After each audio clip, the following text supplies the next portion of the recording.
নদিয়ার নবদ্বীপ ভাগীরথী নদীর ওপর গৌরাঙ্গ সেতুর এক্সপেনশন প্লেট ভেঙে বিপর্যস্ত যান চলাচল। ব্রিজ সংস্কারের কাজে হাত লাগিয়েছে পূর্ত দপ্তর। যুদ্ধকালীন তৎপরতায় শুরু হয়েছে মেরামতির কাজ। এরই মধ্যে দুর্গাপুরে যাওয়ার পথে গৌরাঙ্গ সেতুতে ঘটনাস্থলে পৌঁছায় রাজ্যের মন্ত্রী উজ্জ্বল বিশ্বাস। ব্রিজের ভাঙা অংশ খতিয়ে দেখতে যান তিনি, কথা বলেন পূর্ত দপ্তরের ইঞ্জিনিয়ারদের সাথে। পুজোর মুখে নদিয়া বর্ধমান সংযোগস্থল এই গৌরাঙ্গ সেতু বিপর্যয়ের কারণে সাধারণ মানুষের কিছুটা হলেও অসুবিধা হবে বলে দুঃখ প্রকাশ করেন মন্ত্রী উজ্জ্বল বিশ্বাস। যাতে দ্রুত গৌরাঙ্গ সেতুর ভাঙা অংশ মেরামতি হয় তার নির্দেশ দেন পূর্ত দপ্তরের আধিকারিকদের। শুরু হয়েছে।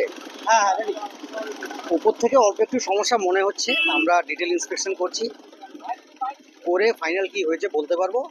আপাতত এক সাইড দিয়ে অল্প ভারতের গাড়িগুলো চলাচল করছে, আমরা বিকেল নাগাদ ডিটেলসে বলতে পারবো কি হয়েছে। তো খুব বেশি কিছু সমস্যা হয়নি আপাততভাবে মনে হচ্ছে। নমস্কার। মোটামুটি কদিন বন্ধ থাকতে পারে সেটা এখনই বলতে পারবো না, সেটা বিকেল নাগাদ আমি বলতে পারবো। স্যার একই জায়গায় এর আগেও 2 বছর আগে হয়েছে। সেটা আমরা দেখছি, আমরা ইন্সপেকশন করছি। ফার্দার ওই কাজেরই কোনো প্রবলেম হয়েছে নাকি নতুন করে কিছু প্রবলেম হয়েছে কি আদৌ কোনো প্রবলেম হয়নি, সেটা আমরা ইন্সপেকশন করার পরে, ডিটেল ইন্সপেকশন করার পরে বলতে পারবো। আপনার নামটা কি বলবেন? আমি executive engineer, Nadia highway division 1।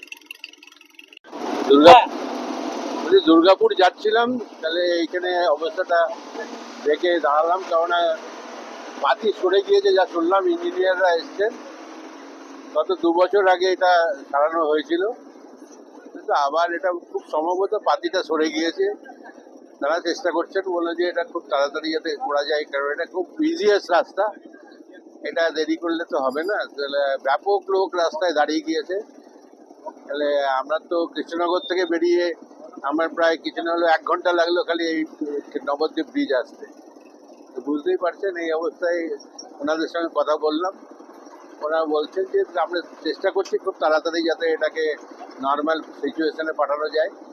ভেঙে যায়নি, খালি পাতিটা সরে গেছে, সেটা কি যাতে খুব তাড়াতাড়ি রিকভারি করা যায় তার জন্য চেষ্টা করবেন।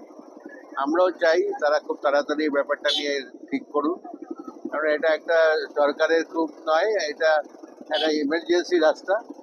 এই ইমার্জেন্সি রাস্তাটা, আর এই সময়টা তাহলে পুজোর টাইমটায় মানুষের সব থেকে বেশি বিজিয়েস্ট জায়গা হচ্ছে এইটাই। ধর্মীয় স্থান বলতে এইটাই একমাত্র ধর্মীয় স্থান যেটা হচ্ছে সমস্ত মানুষই একবার এই সময় দেখা করতে আসে। নবদ্বীপ এমন একটা জায়গা, সুতরাং যাই হোক না কেন আমরাও চাই যেন খুব তাড়াতাড়ি এটাকে তাহলে সঠিক পর্যায়ে নিয়ে আসতে পারেন। গ্রাম ইয়ে হচ্ছে দেখছো।